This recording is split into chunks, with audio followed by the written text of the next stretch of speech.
Hello, variety nito ay magandang umaga mga kabsat. Dito ulit tayo sa ating farm. Ayan. Tayo.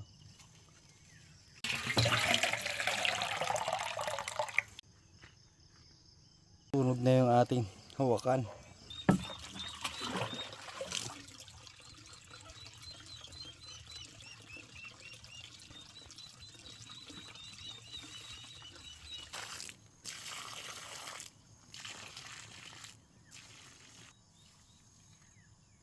Bulit.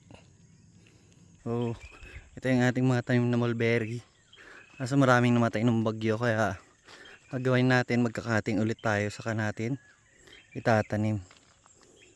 Yan malalang. Variety po nito ay Illinois saka Australia. Mga voluntary lang to ng mga bunga niya. Pero hopefully mapagpagdami tayo makapapunga ng mas malalaki. Atin.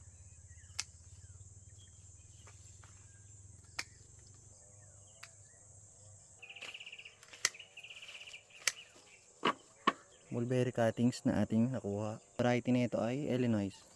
Itong sobra natin kasi masyado marami yung cuttings. Bibigyan na lang natin sa mga alaga nating native na baboy.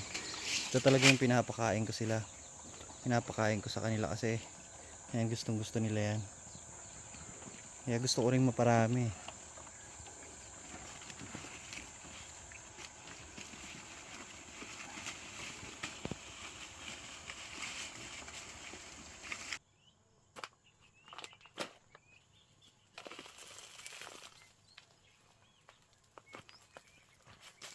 Garden soil. Madali lang kasi mabuhay ang cuttings ng mulberry. Bigyan lang natin siya, hayaan lang natin siya dyan.